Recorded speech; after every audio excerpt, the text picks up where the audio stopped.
Hello and welcome to the webinar on a novel nutritional approach to rearing organic pastured broiler chickens by Michael Lilburn of The Ohio State University. My name is Alice Formiga and I'm the webinar coordinator for eOrganic. eOrganic is the organic agriculture community of practice with eExtension. You can find all of our published articles, videos, and our many upcoming and recorded webinars on organic farming and research topics on our website at extension.org/organic_production. We are very excited to have Michael Lilburn with us today from The Ohio State University, where he's a professor in the Department of Animal Sciences. He and his collaborators at the Ohio Research and Development Center are studying the feasibility of incorporating so-called naked oats into organic farming rotations as a way to cut the cost of producing organic chicken. To study this, they received a 4-year grant from the Organic Agriculture Research and Extension Initiative program of the USDA's National Institute of Food and Agriculture. Well, thank you, Alice, and I very much appreciate the introduction. And it's a pleasure for me to be able to discuss the first couple of years of the research that we've been conducting under our organic grant. And as Alice said, the topic of my discussion today is a novel nutritional approach to rearing organic pastured broilers. Before I get into the actual presentation, I'd just like to introduce some of the collaborators we have on our project. As Alice said, I'm Mike Lilburn in the Department of Animal Sciences, and poultry nutrition is my area of research. Dr. Larry Phelan is another member of our team. Larry's in the Department of Entomology here at OARDC with an interest in soil communities and plant health. Dr. Marv Batty is an economist working with us on some of the cost aspects of our grants, and Marv is with the Ag Economics Department in Columbus. And then we have two very, very key people, John Anderson, a research associate in the Department of Animal Sciences, and Kathy Bielik, who is a offer coordinator here at OARDC. And John and Kathy are really the two that do an awful lot of legwork and really help implement a lot of what we're trying to accomplish in our grant, and very integral parts of our program. We have a collaborator at the College of Worcester, Dr. Matt Mariola. Matt's a faculty member in the Environmental Studies program at the College of Worcester, and has incorporated a lot of the rationale behind what we're trying to accomplish in the grant into a course on sustainability that he teaches at the College of Worcester.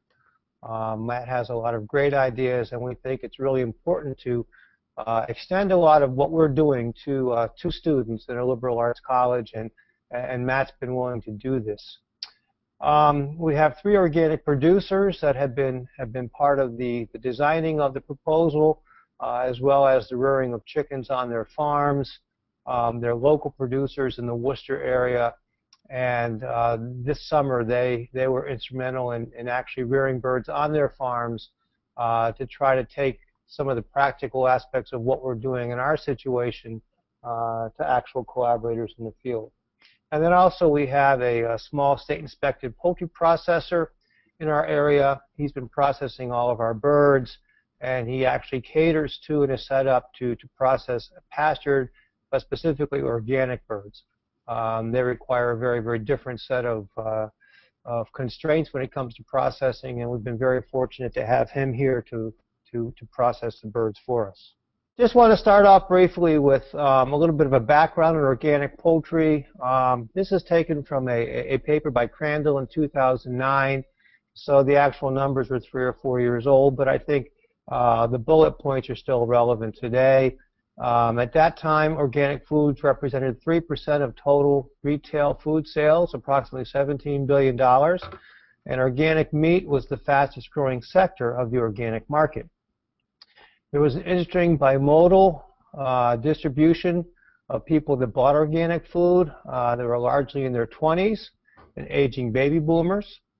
And a lot of these people that bought organic foods had a preference for local producers. So even if not buying organic products per se, they still were folks that looked for products that were produced locally. And also a lot of these folks that bought organic foods bought them because of the perception that they were safer than a conventional poultry. And one of the points I want to make here is the fact that from a food safety standpoint, there are several papers in the literature showing that, that organic products, again, are not completely clean as far as bacteria are concerned, and certainly we need to handle them just as we would conventional poultry from a food safety standpoint. Organic poultry does not necessarily give a leg up as far as food safety concerns are concerned. And then the other thing that came out in the Crandall paper, and really this is one of the impetus for us to put together our proposal, is the fact that many producers that are certified organic do not raise organic poultry even when they raise poultry because of the tremendous increase in cost for organic poultry diets. They've always been more expensive than conventional diets, but certainly with the RFS and the tremendous increase in the price of corn over the last 4 to 6 years, in some cases it's made actually purchasing organic feed prohibitive for small producers. Number 2 of the 3 producers in our area here that have been collaborators actually have raised pastured poultry. They have certified organic farms, but they've raised pastured poultry and not organic poultry because, again, as I alluded to from the Randall reference, they have a strong clientele. They're local producers with a very, very strong, loyal clientele, and they could sell all the pastured poultry that they produced and really did not see the need to actually raise certified organic poultry and really couldn't afford to with the exorbitant cost of organic feeds. And so certainly if we can contribute to the knowledge base on lowering the cost of organic feeds, then maybe folks like our local producers could find a way to actually achieve a bit more of a margin for actually selling organic poultry. I want to get a little bit here into some fundamental nutrition and hopefully do it in such a way that you understand some of the challenges facing organic poultry producers today. What you'll see on the left of your screen is a piece of breast meat, obviously a prime product from poultry raised for meat, and also eggs. Now within this, next to it, what I've drawn is that meat and eggs, the proteins in meat and eggs are actually composed of multiple individual proteins. And so within this dotted line, this represents an individual protein that you might find within egg proteins or meat proteins. And each of these different shapes within this dotted line represents individual amino acids. And amino acids comprise the building blocks of protein. And so you have a piece of meat which is made up of thousands of individual proteins, and each of these proteins is made up of individual amino acids. Some of these amino acids are dietarily essential. Okay? We need to have these individual proteins each have unique patterns of these individual amino acids. And some of these we can only get through the diet. Many of the amino acids the body can make, but we do have a group of individual amino acids that we can only get from the diet. If you have less of these essential amino acids, what you basically run the risk of is poor feathering, fewer eggs from hens, and decreased muscle size if you're raising birds for meat. Methionine is really a real key point in organic poultry nutrition these days, because methionine is the single most important essential amino acid. So of all the amino acids that we need through the diet, methionine is the single most important. And also in many of the ingredients that we feed to poultry, methionine is also very, very low in concentration. So if you look at conventional ingredients such as corn and soybean meal, they're fairly low in methionine. And so we have one alternative to meet the methionine requirements of the animal. We can either feed more intact protein. In this case, in the course of soybean meal, would represent an intact protein And methionine would be the amino acid here designated by the red triangles. So if we want to feed more methionine in the diet, we can either feed more total protein, or we have the option of feeding methionine by itself. Methionine by itself is produced synthetically, and there's quite a bit of consternation now within the poultry community, the organic poultry community, because the National Organic Standards Board has put limits on the amount of synthetic methionine that you can use in organic poultry diets. We can certainly add more soybean meal to the diet to get our methionine levels where we need them, but to do that adds significant cost to the diet. But also a lot of these other amino acids that come along with methionine in an ingredient such as soybean meal are not needed by the animal. And so these surplus amino acids, this surplus extra protein, is excreted by the animal. And depending upon the facilities in which you're raising your birds, if you're raising them in some kind of enclosed facility with access to the outdoors, then basically this excess nitrogen that's excreted becomes ammonia and then has an effect on the basically the air quality within your facility. So this is an area that's very, very contentious now within the organic nutrition community, is the ability to add synthetic methionine. So part of the premise that we wanted to look at in terms of using naked oats is there's been quite a bit of work done with naked oats in Europe. In Europe, the climate does not allow for much production of corn, and so the primary cereal grains that are used in all poultry diets, whether they're conventional or organic, are wheat, barley, rye, some of these cereal grains that can be grown in cooler environments. Naked oats, there's been quite a bit of work done with naked oats in Europe. The benefit of naked oats, and you can see naked oats on the left and hulled oats to the right, is basically naked oats, they thresh very, very clean from the husk. And so you do not have the problem with having to dehull the naked oats. They thresh very, very clean. So from a processing standpoint, a growing and processing standpoint, they represent a favorable ingredient. But the other thing that makes naked oats an ingredient that it could be very applicable to organic diets is, in this case, I have, and I did this within an Excel spreadsheet, but I have corn represented here, and this is a unit of protein within corn. And each of these blocks within this corn block I have here represents an individual amino acid. So you can see that for a given unit of protein, if the red blocks represent methionine, you can see that corn has considerably fewer of the red blocks or considerably less methionine than you'd find in naked oats. And so naked oats as an ingredient would have more methionine per unit of protein, but it also has an increased concentration of total protein. So as part of our preliminary data for the before we went to the actual experiments with birds, we got 2 samples of naked oats. We'll call these naked oats 1, naked oats 2, and we compared them with a sample of corn. And as you can see, the crude protein levels in naked oats are higher than what you have in corn.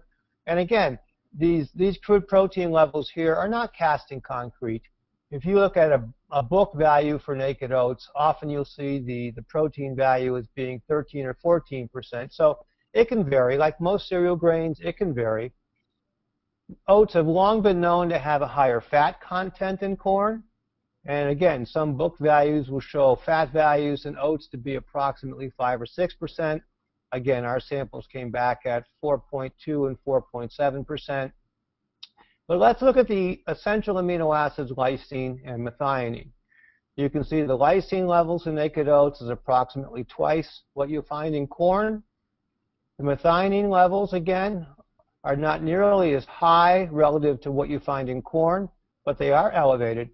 But what's important is the fact that methionine and the amino acid cysteine are the only 2 amino acids that have sulfur within them. And so they're referred to as the sulfur amino acids. And what you can see is the fact that if you look at the total sulfur amino acid content of naked oats, it's about 50% higher than what you find in corn. So again, part of our hypothesis is that if we can use naked oats in our organic diets and use them at a high concentration, we're certainly going to have much more methionine available to the bird than if we had a diet with corn.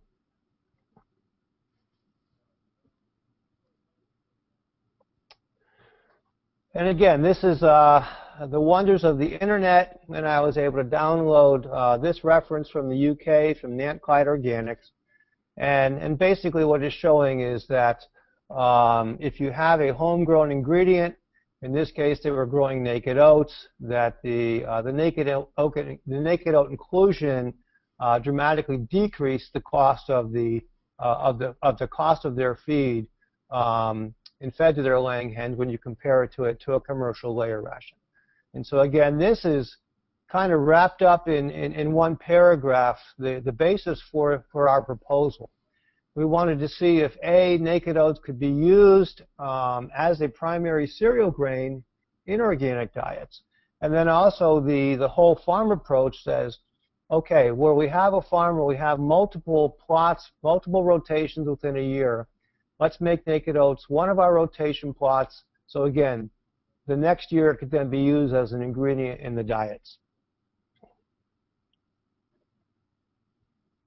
So the next two slides will basically describe what our rotation is and what we're trying to accomplish through our grant. Most small organic farms will have a rotation, a set rotation from year to year among different plots. And so one of our concepts here was, let's make poultry, okay, a revenue source off of one plot in a given year. So it also generate revenue, but it also be a source of fertility for that particular plot. Let's put the poultry in on clover.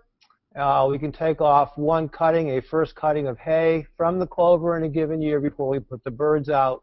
And so again, the first cutting of hay from the clover could be more revenue coming off of that plot within a given year. A second plot would have spelt and tillage radish. The tillage radish is a cover crop that the spelt would then be planted onto this plot. The spelt would be harvested the subsequent year. We would have both the grain and the straw from the spelt as a revenue stream from this plot. And then the third plot would be naked oats, and the naked oats would go into a plot that previously had the clover. Okay, the naked oats would be taken off and then could be used in the subsequent year as either a source of feed for the birds, or the naked oats really could then be sold into the organic granola market as an ingredient in granola for organic granola production. And in fact, two of our local organic naked oats producers in our Ohio area don't have any naked oats that they have available to sell to us, because they do have a very, very nice revenue stream from selling their naked oats into the granola market. The next slide is just a recapitulation of the rotation on our three fields. We have poultry grown on clover until September. It is then fall seeded in late September to spelt. We harvest spelt in July of the next year. We then plant the tillage radish after the spelt is taken off as a cover crop. The radish holds the nutrients and winter kills. We plant oats in the spring. When we harvest the oats in July or early August, we both have straw coming off the oats, and we follow the oats with clover in August. Again, the next year, then the birds we put back in on the clover. So again, this just kind of recapitulates what we're trying to accomplish with our rotation. Now let's talk about the organic poultry for a few minutes. When we think about organic poultry, or as I view organic poultry and the positioning of this as a product for small producers, relatively small producers, I think in terms of the organic poultry as being an eating experience. You know, most of the people that are going to buy organic poultry, whole birds that are produced organically, are not going to bring them home and cut them up and put some kind of cheap barbecue sauce on them and put them on the grill. I'm not saying that doesn't happen, but I think most of the people that would purchase organic poultry, they want to look at it as an eating experience. And so here we get a little bit into some of the philosophies and in my mind, a little bit of why we don't have more data that's published on rearing organic birds. If you look at conventional poultry production, and I worked in the poultry industry for 5 years before I came to Ohio State 27 years ago, and I still do an awful lot of work with conventional poultry producers. The conventional broiler industry is most interested in rearing birds to a given body weight in as short a period of time as possible, because in their business, time is money. And usually in the conventional broiler industry, you have different markets. For instance, you'll have a 4-pound chicken market that would go into Kentucky Fried Chicken or Church's or Popeyes. You have a 5 or 5.5-pound chicken market. Those birds are basically cut up and go into the tray packs you buy in the store. Then you have the very, very heavy bird market, 7.5 to 8.5 pounds. And those birds are basically raised for breast meat that go into a lot of further processed products. But those body weights are fairly well defined to meet specific retail needs.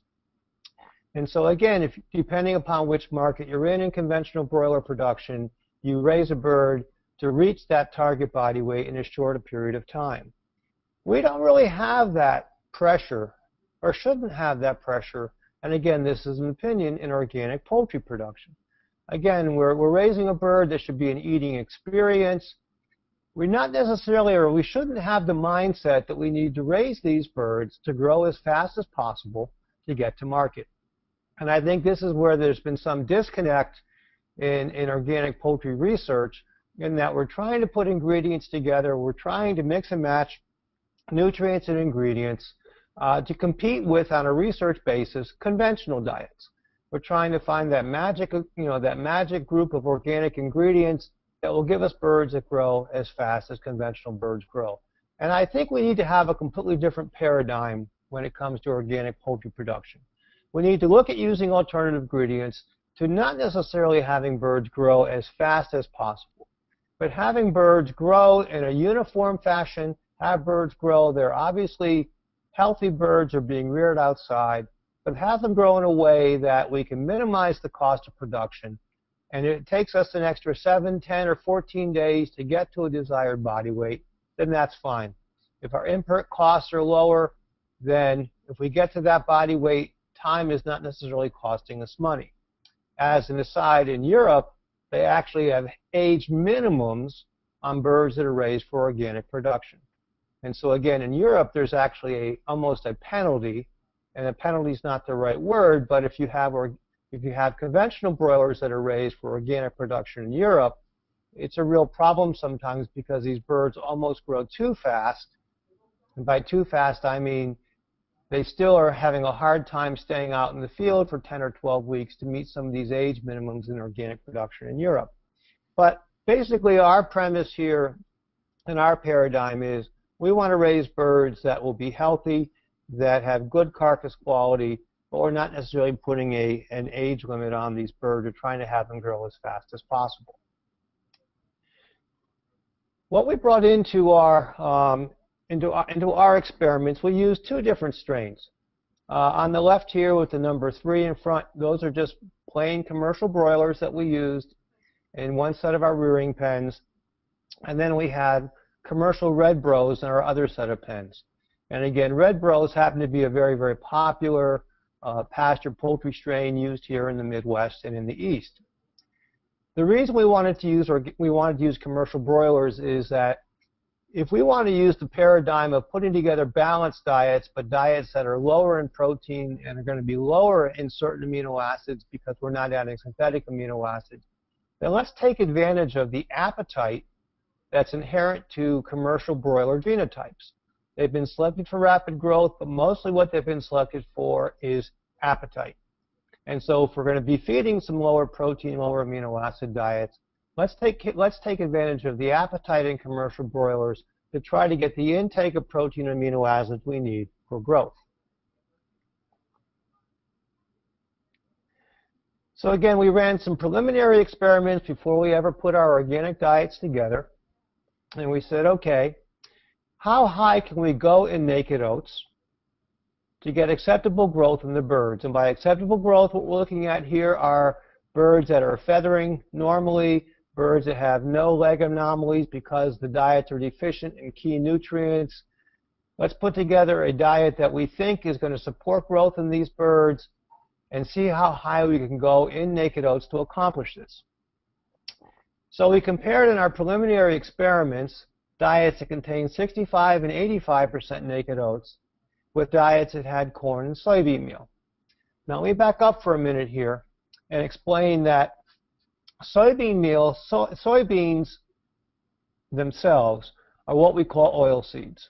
Soybeans are very, very high in oil. Traditionally, soybeans, the oil is extracted out of soybeans. The oil then goes into basically cooking oil, or more recently, some of it is siphoned off into biodiesel. What you have left with is an oil extracted remnant that is ground up, heat treated, and that makes up your high protein soybean meal. The heat treatment is a very, very important point here because raw soybeans have an anti-nutritional factor. And so soybeans have to be heat treated to destroy this anti-nutritional factor before they can use as an ingredient, whether it's an ingredient for humans or any types of animals. You'll see over in the middle column we have NO for naked oats, but we also have FF soy. FF soy stands for full fat soybeans. And basically these are soybeans that are heat treated in an extrusion process. Okay? The beans are put through an extrusion process. The oil is not extracted. So what you're left with is a heat-treated, full-fat product that has all of the oil from the soybeans together with a heat-treated soybean meal. It's a little bit lower in protein at about 35 to 37% compared with soybean meal, but it has the oil there, so it's a very, very good source of energy as well as protein. The reason we decided to use full-fat soybean in our experiments is the fact that it is oftentimes more available regionally to smaller producers. All you need is a company that has an extruder that can buy soybeans, and they can make an extruded full-fat soybean meal. And we think this may have greater applicability to folks, to small farmers in different regions of the country, rather than having to source organic soybean meal. So again, this preliminary experiment, we had 19% crude protein, 19.4, and you see when we get as high as 85% naked oats, 10% full-fat soy, okay? These diets were very, very low in protein. So what we did, we fed these to birds from 3 weeks of age and on. In this experiment and our subsequent organic experiments, we always started our experimental diets at about 3 weeks of age. And our premise is simple, that we wanted to put the birds on a very good starter diet, get them to 3 weeks of age. Most of the cost of feeding poultry occurs during the later stages of age when the birds are bigger and consuming more feed. The requirements decrease, protein and amino acid requirements decrease with age, and so again, if we want to use some diets that are lower in protein and amino acids, so let's come in at a little bit later age when the requirements are decreased, the birds' appetites increase because they're a little bit older, but also this is the age at which our cost starts going up. So we raised these birds on these 3 diets. We tried to process them at approximately the same body weight to get the approximate same carcass weight. And so again, we're pretty close here in terms of having about a 4.82 pound carcass weight versus 4.9 and 4.9. What we wanted to look at was the effect of these diets. Again, see how high we can go in naked oats and what effect this has on the carcass composition of the birds. And again, I'll say up front, there were no visual differences in feathering or any other characteristics of the low protein diets that might suggest the birds were protein or amino acid deficient. What you can see is that our carcass crude protein, we took the eviscerated carcass, we ground it up, we measured carcass protein, we also measured total carcass dry matter. And you can see that we do have a higher level of carcass protein in the birds that are on the corn and soybean meal conventional type diet versus those that were on the 2 naked oats diets. Again, about 46% carcass protein versus 52% in those fed the conventional corn and soybean meal diet. We come down to carcass dry matter, and again, you take the carcass, you grind it up, you do a complete dry matter basis, Usually dry matter is a poor man's estimate of the fat content of the carcass. And so if you have carcasses that are high in dry matter, there's a very good correlation here between dry matter and total lipid. And so again, we have a little bit less protein in these diets, carcass protein compared with the corn soy diet, with a commensurate increase in dry matter, which is a commensurate increase in dietary lipid. So again, we're probably getting a little bit more oil intake here, fat intake in these birds, a little bit lower protein amino acid level. And so these results really do make sense with basically where birds are depositing nutrients. What is interesting, however, is you look at drip loss. And this drip loss would be basically a 24-hour drip loss. We dissected off the outer breast muscle, the pectoralis major, from each of the carcasses. We hung these muscles up in individual plastic bags in a refrigerator for 24 hours and essentially just measured moisture loss. As just kind of a rough estimation of the quality and the moisture content, again, within the individual muscle, again, getting back to this experience. Are we going to have a muscle that's a little bit drier, a muscle that has a little bit more moisture, getting back to the eating experience we referred to earlier? And what you can see here is that we have almost a 2% increase, okay, in drip loss when you hang up these muscles and actually measure moisture loss. You have almost a twofold increase in drip loss in the birds on the naked oats diets than you do in the corn soybean meal diet. This can be looked at a couple of ways. The first is that these muscles actually have increased moisture content, and therefore they'd be more inclined to lose moisture, okay, over, say, a 24-hour period of time. Or the other thing you can say is that the protein structure, amino acid structure in these diets is such to support normal growth. But again, when you look at drip loss, we may not have the same amino acid profile in these breast muscles that is going to withhold water during the next 24-hour period. And so possibly that these muscles are more inclined to lose moisture over a prolonged period of time. These two hypotheses are plausible, and we really need to run some further testing to see which holds. Personally, I think that is a matter of the fact that we just have more moisture in these muscles, and this moisture may lend itself to, say, possibly increased tenderness. When we go to cook these muscles, they wouldn't become as dry. And then if we look at just the breast muscle dry matter, the total moisture within the breast muscle, what you can see, we have some small but not significant differences in just the total breast muscle dry matter content.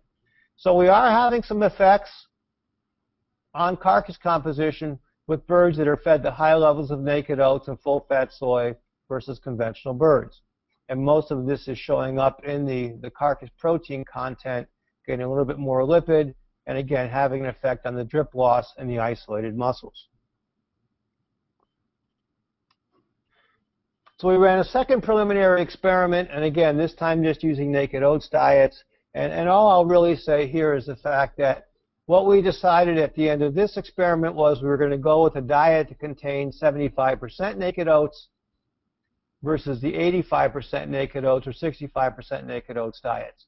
We wanted to go with as high an inclusion level as possible, and we just felt at the result of the second experiment that the birds fed the 85% just didn't have some of the same qualities, just didn't have some of the same growth characteristics that we really wanted to get at, even in birds that are growing more slowly in a pastured condition.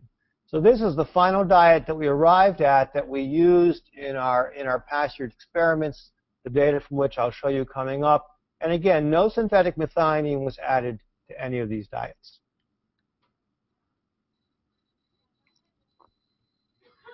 So again, I'm going to be presenting the results from the summer of 2012 and 2013.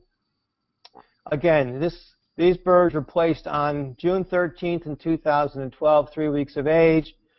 We did not have as good a take of clover in this plot as we would have liked. But again, let me just tell you how these are set up. Basically, we have 8 lanes going across this plot. And each of our pastured pens was randomly allotted by treatment to each of these lanes. And again, we have the lanes here that had no poultry whatsoever. We were taking soil samples from both the lanes with the poultry and without the poultry to, again, get an assessment at the end of a year on the contribution of birds to fertility within a lane. And then the birds were moved once a day directly down each of their lanes. The shelters, as I said, were moved once a day. The birds were fed ad libitum. And again, the diets had 75% naked oats, 20% full-fat soybeans. What I want to point out here is you can see the effect that the birds had, even though the pens are moved once a day. You can see a very, very definite effect. And again, this is the nitrogen that's being excreted as uric acid and basically burning off the vegetation within the lanes that had the poultry. So the results from 2012, again, we're trying to rear these birds to reach a market weight that when processed would give us approximately a 4 to 4.5 pound carcass weight, which appeared to be about the right size carcass for most of the retail organic sales within our region. Again, the broilers and the RedBros are going to grow at very, very different rates of gain. And so for the first flock we had, we kept the RedBros out approximately 2 weeks longer than the commercial broilers. You can see the broilers reached a body weight of 5.6 pounds at 51 days.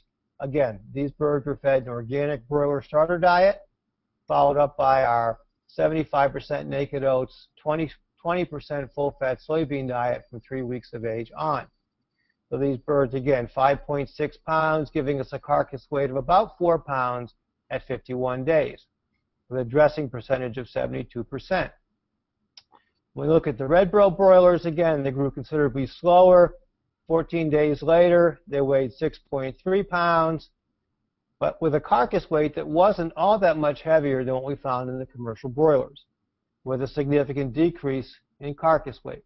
And one of the things I want to mention here is, as you'll be seeing it in subsequent slides, the RedBro broilers are considerably fatter than the commercial broilers, particularly when we start taking them out to 65 days.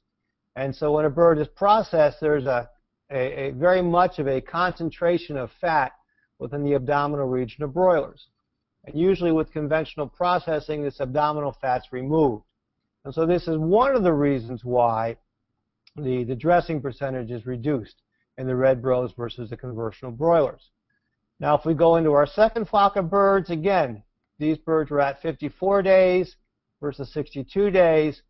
You can see that 3 days longer, we got about a 6.26 pound body weight with a 4.43 carcass. But again, even though these birds were grown over 60 days, again, we saw a considerable reduction in body weight in the RedBros with a further reduction in our carcass weight. And again, about a 4 to 5% difference in dressing percentage. Now the next slide is a recapitulation of these same results. And what I wanted to point out here is that, again, we talked about using commercial broilers, that one of the advantages is their appetite, okay? And what we can see here is that the appetite, beginning of the year in 2012 was a wonderful time, wonderful weather, and they only got into the drought of 2012.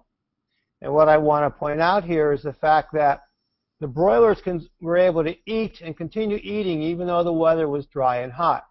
Whereas we think we had a significant effect on the appetite of the RedBros, much more susceptible to the heat. And so that's one of the reasons why, even though there's only a 3-day difference in age here, we had such a reduction in dressed weight in the RedBros versus not that much of a reduction. Well, in fact, we had an increase in dressed weight in the broilers, but again, they were 3 days older. So I just want to emphasize here that you will get seasonal variability. The first crop of the year may grow very, very well. The second crop may be subject to a drought if it happens. But the RedBros are going to be much more subject, particularly to hot weather, than will be commercial broilers. And again, these birds were started in May, placed outside in June, finished in July, and processed. The second grow, we had birds that were largely grown in August, the hottest month of the year in our area that year, and processed in September.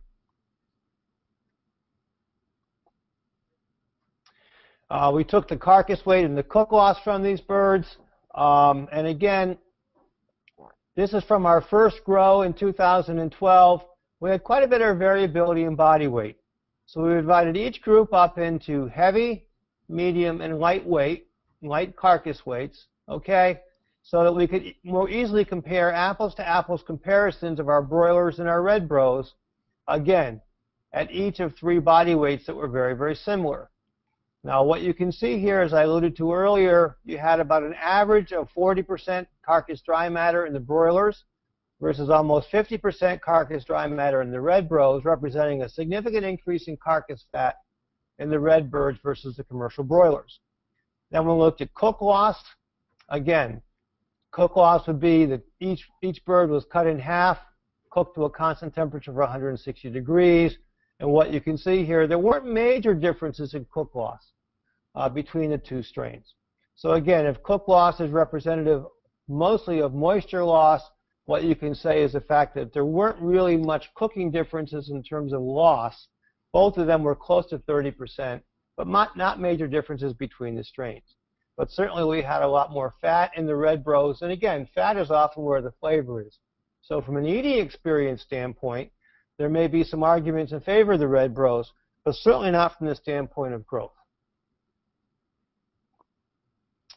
In 2012, again, we looked at total breast, thigh, and drum, and not unexpected, you can see we had major increases in breast muscle yield in the commercial broilers versus the RedBros, because that's a major selling point and a major market for commercial broilers is breast meat production. And again, not too different results in terms of percent thigh and percent drum.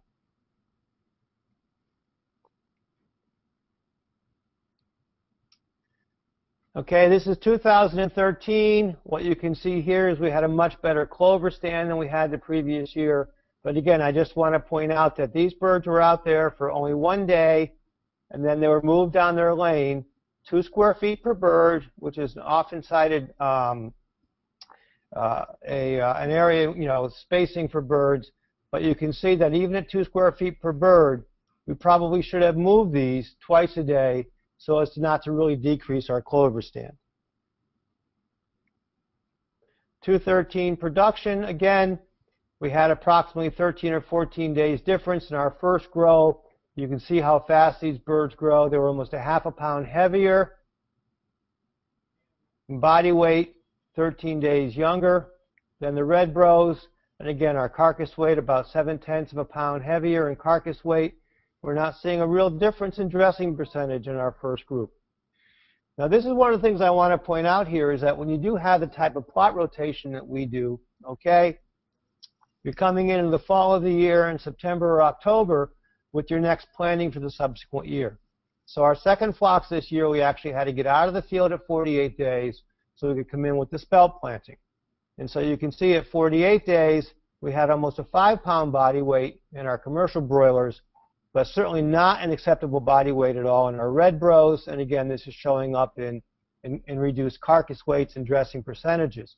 So again, this is just a good illustration that when you are having this as part of a plot and a plot rotation, you need to coordinate when your birds are going out and when you're going to process them to make sure you have enough time coming in during the fall for the planting of your subsequent rotation crop for the next year.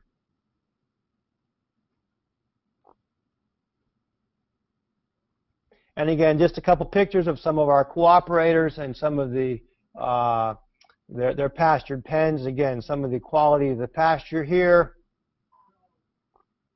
You can see the next slide, a different cooperator and some of the pens that they use. And again, we supplied them with the chicks and the feed. Again, as part of this, we ran an oat variety study. This is the beginning part of the year in our oat variety trial. The next picture would be near harvest time. And again, it's organic, so you can see that there were some weeds growing up between some of our planted rows. And again here, what we can see is that in 2012 and 2013, again, Streaker, Buff, and Paul are our 3 naked oat varieties compared with Excel, which is a hulled variety. And you can see that in each of the years, particularly in 2012, Paul gave us the poorest yield, even though it needs to be mentioned here, we had significant lodging problems in Streaker in 2013. So again, I want to thank you all for attending today's webinar. Certainly very appreciative of OREI for funding our proposal. And again, it's a whole farm approach. Hopefully I'll address some of the issues today that small farmers with set rotations might think about, and certainly may want to consider incorporating poultry into one of their rotation plots. So again, thank you, my collaborators, and I'd be willing now to answer any questions. We had a couple questions about your preliminary naked oats experiment, and those were the following. Did the starter diets have synthetic methionine? Yes. In this case, the starter diets we used in the preliminary experiments were just a commercial starter diet that would have had synthetic methionine added because, again, our objective was to look at how these birds would do from 3 weeks of age on. In our diets, our actual organic diets, those were commercial organic starter diets that did not have synthetic methionine added. Okay, and given the high drip loss for the naked oats diets, were the birds tending towards PSE? I don't think that's a very good question. I don't think it was actually PSE. These birds were certainly not heat stressed, and heat stress is usually a component, or were they stressed at all? It's usually it's a function of stress of the animal. And certainly the other characteristics of PSE being pale, soft, exudative, we didn't see any of those characteristics at all. There was good rigidity to the muscle, and so we feel it was simply a characteristic of the moisture within the muscle itself and not a PSE type of condition. Okay, here's a question about whether you process your oats before feeding them, for example, rolling. Yes, all of our oats were fed in a rolled form. Again, a very good question. One of the things we would like to look at in the future is I really feel with grains like naked oats, possibly grains like spelt, that there could be a proportion of the oats that could be fed as whole oats. The one thing I want to mention, however, is I think that if you start going to whole grains, you need to be an ever-present manager in the sense that a whole grain diet that's part of a complete diet that has whole grains, there can be quite a predisposition for what we call separation taking place. In this case, you know, the oats separating out, say, from the protein source, say, separating out from the minerals and the vitamins and so forth. And so I think that if you do feed a whole grain diet, you basically need to meal feed the birds, feed them a proportion of the diet that they will clean up, maybe clean up fairly quickly within a couple of hours, maybe come in later in the day, give them another meal. In this fashion, you would really reduce the degree of separation that would take place. And I think that's going to be a major part of feeding whole grains, is having the birds clean up the diet completely within a short period of time. If you have these hanging tube feeders that you can put 50 pounds of feed in, and basically the feed's out there for a couple of days, I don't think whole grains are going to work because we are going to get some feed separation. But yes, our oats were rolled. They weren't ground, they were rolled. Okay. There were a couple questions about what the death loss was for the birds in the brooder and in the field. Okay. We lost maybe, in all the birds that were being brooded, we brooded all the birds together, the broilers and the RedBros separately, but together in larger groups. I think at most we have lost just 1 or 2 birds total over the course of 2 grows each summer. So our mortality is essentially negligible, and I think it's a very good question and a very important point. Oftentimes there's a perception that you don't want to use commercial broilers. They grow too fast, they have skeletal issues, they have respiratory issues. The diets that we fed, and certainly the length of time the birds were out there, their growth has slowed down considerably. I'm talking about commercial broilers now, versus if they were fed conventionally.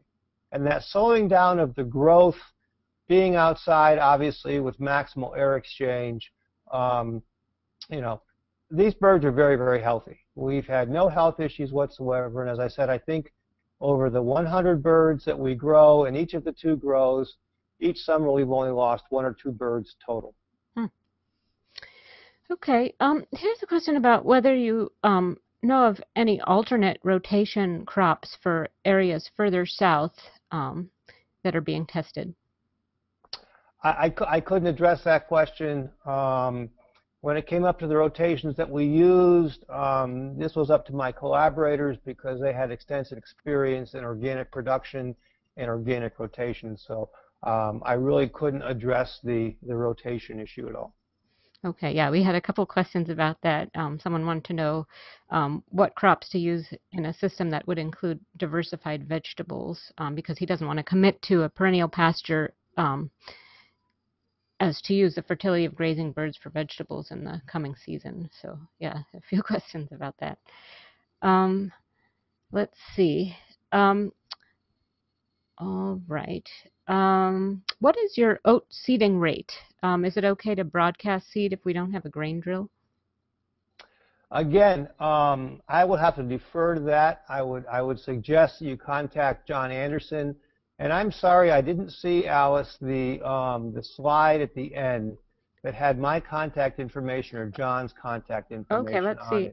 Is it on there or let's it would see. be the previous, okay. or either the previous slide or the next slide. Okay. Maybe yeah. I didn't go to it. Okay. Yeah. Well, we can put that if you like on the webinar page where the recording will be housed. I think having basically my contact information is lilburn.1@osu.edu, and John Anderson is anderson.37.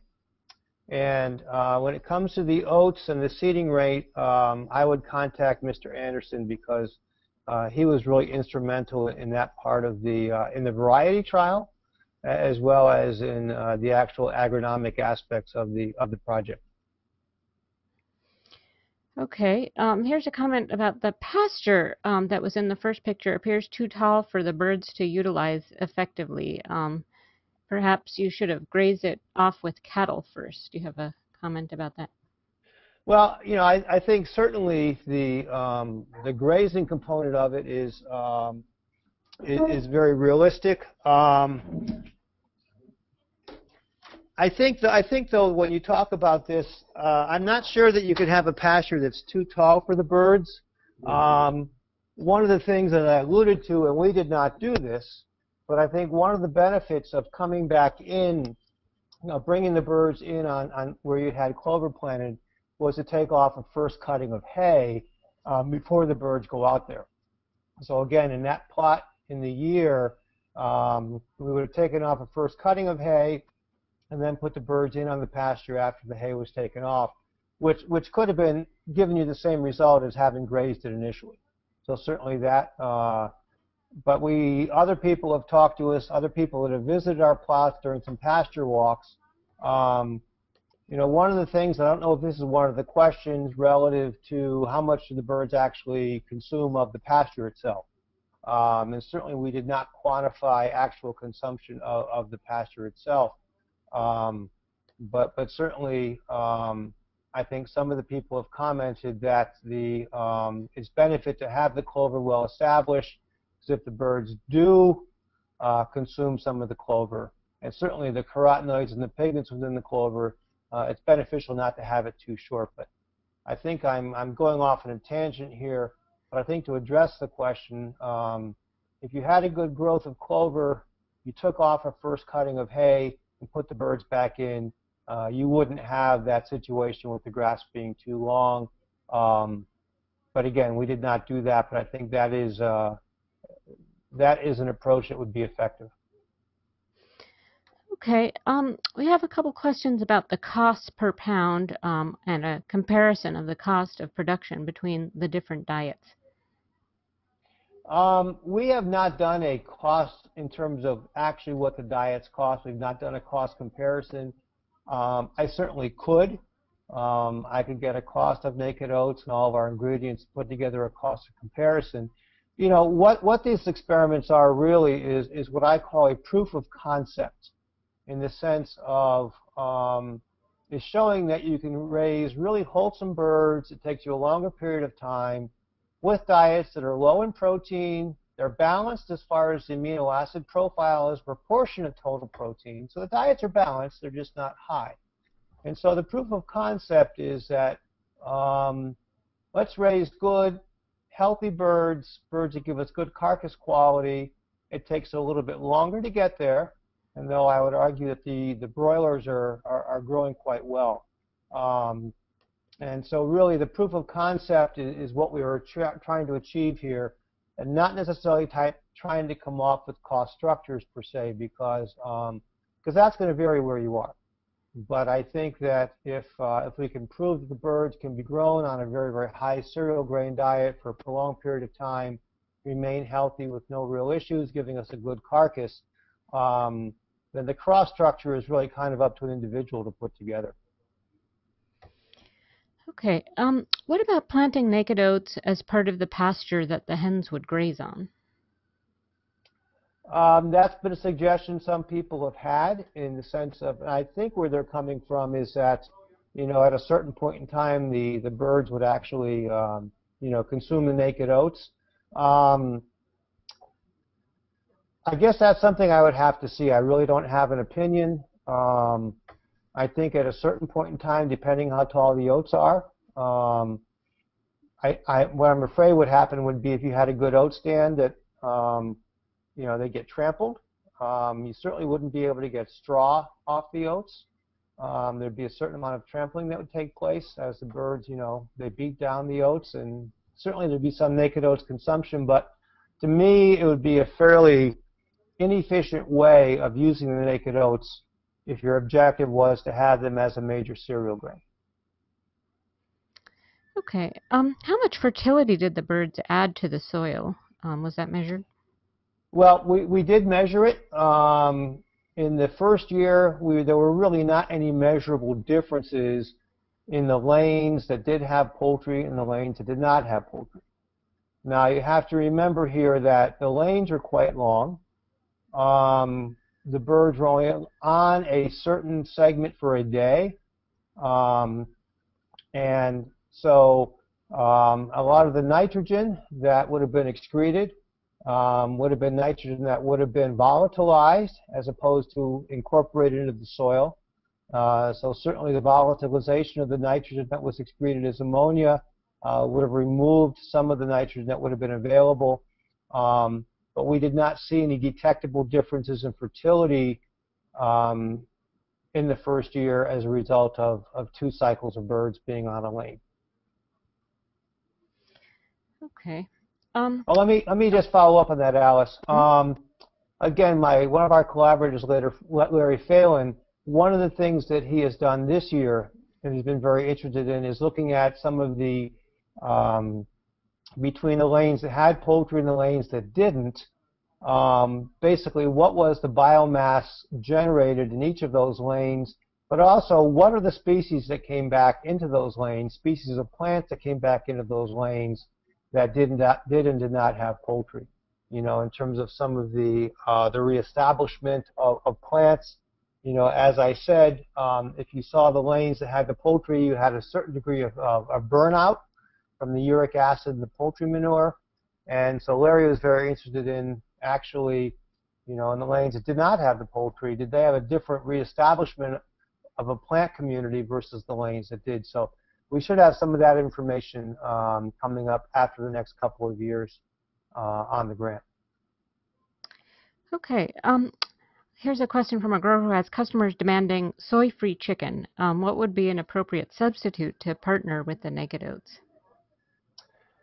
Oh, that's a very good question. I've had a number of people that have asked me about, you know, putting together diets with that are soy-free. A lot of that, I don't know that there's a single answer for that. A number of the people that have approached me about diets that are soy-free, they've had access to peas. It all depends on what ingredients they may have access to. Whether they would or they would not use an animal byproduct. Most of these people would not.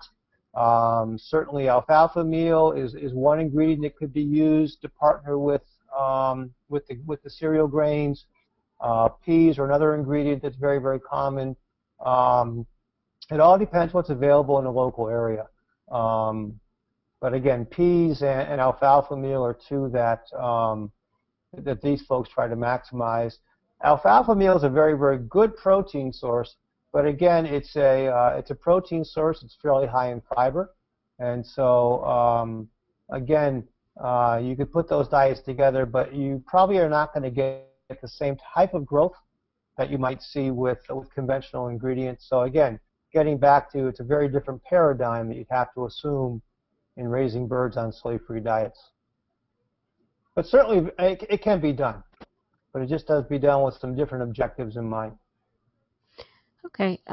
Did you have any problems with lodging and spelt in the lanes where the poultry had been pastured? We have not had any lodging problems whatsoever that was lane specific. Okay. We have had some lodging issues due to the location of our organic farm here at OARDC and its location in terms of, the wind that it gets at various times of the year, but certainly nothing that could be identified that was lane specific. Okay. Do you have any suggestions on where one can buy naked oat seed? I believe that there was a company in Albert Lea, Minnesota, that was a source of naked oat seed for us originally. Again, that would be a better question to ask Mr. Anderson via an email because he's much more up on that than I am. Okay, we'll put the contact information on the page at the top link on your screen there in case you want to follow up with questions. Let's see. Okay, there are a couple questions we have about naked oat production. Whether, I'll just ask them one at a time, whether they can be grown and harvested without any major pieces of specialized equipment. And then we have what the best storage method is. Again, the agronomic end of things, I know what I don't know, so I really can't talk about the actual the planting of it. Most of our naked oats that we actually grow here, that we're going to save, for instance, we grew last year and saved for this year's production. We actually stored in totes in a cool, dry shed. So that was our form of storage this year. And we had a little bit of insect infestation from last year's crop, but by and large, the oats were in pretty good shape when we went to feed them this year. Okay. What was the last 5% of the ration that you settled on? Oh, you mean, well, that would be your minerals, your trace minerals, your limestone, your sources of phosphorus, different proportions to make up, adequate levels of calcium, phosphorus, trace minerals, and vitamins in the diet.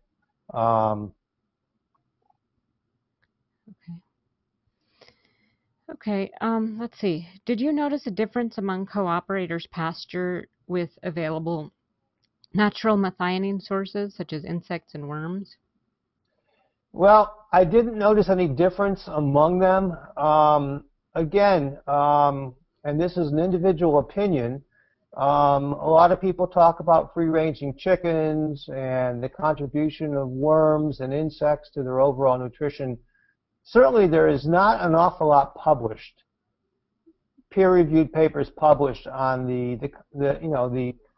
contribution that insects and worms, or even the contribution of pasture itself to the overall nutrition of poultry. I've made this statement at a couple of meetings, and I've had some Amishmen in our area that have shaken their head. But the analogy I give is that, if your grass gets ahead of you in May because you're away from the house for a week and you come back and mow it, and an hour and a half later on a sunny day you come back and you've got this neat little pile of mown grass. I use that as an analogy that most of forage, per se, is going to be water. Okay? So to me, the major contribution of forage to an animal, in this case poultry, is going to be the carotenoid, the pigment value you would get in a forage. And obviously a good quality clover, a good quality alfalfa, if birds are out in that type of pasture, the contribution you're going to get from good quality alfalfa and clover is primarily going to be from pigmentation. Alfalfa meal, again, alfalfa meal is a good protein source, but only because it's dehydrated. You know, it's 90% dry matter by the time they consume it. So, you know, I am not convinced that the overall nutrition of the bird can be significantly enhanced simply from worms and insects and grazing pasture. I know there are differences of opinion on that, but I haven't seen any evidence where they can contribute significantly to the overall nutrition. Obviously, there are trace nutrients, as I mentioned, carotenoids and pigments that have very definite nutritional value, but really don't contribute to the protein and the energy that the bird needs on a daily basis in a significant fashion. Okay. Were the rolled oats steam rolled or just crimped? They were just crimped and rolled. Okay. Did you look at pastured egg production, for example, with an artificial methionine-free diet? We have done nothing on the egg production side. That's something that I would like to look at. Again, I think I have some ideas for some alternative paradigms that we could put in place when looking at you know, organic. And I'm saying here organic egg production, not necessarily pastured egg production, even though I realize in an organic premise that, you know, birds have access to the out of doors, but we have not looked at anything on the egg production side. Okay. There's a couple questions here about sprouted grains. The first one was whether sprouting oats affect methionine and protein levels. And I guess another one would be just your thoughts about using young grains or sprouts as sources of high amounts of amino acid, or whether you know of any data on that. I do know there's quite a bit of interest in that arena, but I'm really not familiar with anything that's been published in that area per se. The only thing I would say on any type of sprouted grain, again, is getting back to a sprouted grain would still be very, very high in moisture. Okay, and so you know, the bird can only use the dry component of anything that it eats, and that's one of the reasons we feed seeds, is because, you know, basically seeds are 85% dry material. So I would be concerned with the ability for a bird to eat enough of a sprouted grain that has not been dried, that it would be a significant portion of the nutrients in the diet. But again, I've had a number of people that have asked me that over the last year and a half, so certainly it's an area that warrants more research. Okay. Is your research applicable to turkeys as well? I think the concept is applicable to turkeys. The one thing about turkeys is that turkeys have much higher protein and amino acid requirements than broilers do. If you look at a broiler diet, I'm talking conventional here, a broiler diet would be approximately 21% crude protein. A turkey starting diet would be 28% crude protein. And so certainly in terms of, and turkeys, particularly young growing turkeys, don't have nearly the appetite that a young growing broiler would. And so I think that, you know, certainly from the standpoint of turkeys, you definitely would have to feed a much higher protein diet, probably not 3 weeks, but maybe 4 or 5 weeks to a turkey. And then you'd have to look at, you know, which ingredients could you use. I think you could certainly still use naked oats, but I think for turkeys you'd have to have a higher proportion of the full-fat soybeans or some type of protein source for a longer period of time in turkeys, only because their protein requirements are so much higher, and they stay higher for a much longer period of time. I think that our concept with turkeys would certainly hold, again, using commercial birds I think our concept with turkeys would hold if you started feeding the predominant naked oats diets, say beginning at 10 or 11 weeks of age, okay? At that point, the birds are big enough and consumption's high enough that I think the diet would work, but I think you'd have to, again, hold off to a later age because of the growth patterns of turkeys versus broiler chickens. Okay, how much total feed per bird was used with the naked oats diet? I think that we calculated, and again, this is off the top of my head here, because we did not weigh our feeders precisely. But I think our feed conversion on our broilers this year was somewhere in the area of about 2.5 to 2.6 pounds. Now, again, this is just from the 3 weeks of age on. But for our broilers, it was about 2.5 to 2.6 pounds of feed to pound of gain, and it was over 3 pounds of feed per pound of gain in the RedBros. But again, remember that the RedBros we had to keep out there for an extra 2 weeks. So again, you had a higher feed to gain, plus the length of time it took for the birds to get to the at least the retail weight that we were looking at.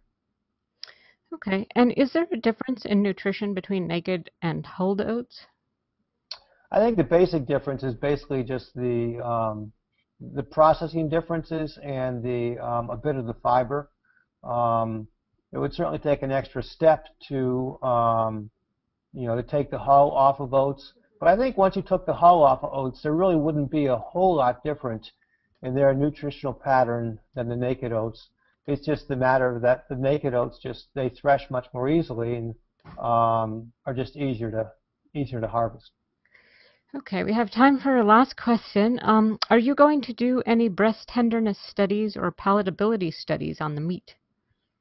I think that's one of the things that we have planned for next year, is actually getting into doing some Werner-Brasseler tenderness studies with the birds we grow next year. We also want to follow it up. One of the things that I want to mention here on birds that are on pasture, certainly there's good evidence that there's a good chance we can increase the omega-3 content of the fat of the birds that are on pasture. So again, we talk about those nutrients that birds can get from pasture. Certainly omega-3 fatty acids for any animal, whether it's cattle or sheep. Certainly the omega-3 content of eggs from birds on pasture. We think that we can greatly enhance the omega-3 content of the fat of the carcasses, and so we will next year be looking at omega-3 content in our birds on the naked oats on pasture, as well as looking at some of the shear and tenderness values in the breast meat. Okay, well, thank you, Mike. We are unfortunately running out of time, but I'd like to thank everyone for submitting your questions and mention once again that you'll be able to find this webinar and our many other recorded presentations on organic farming topics at the link on your screen.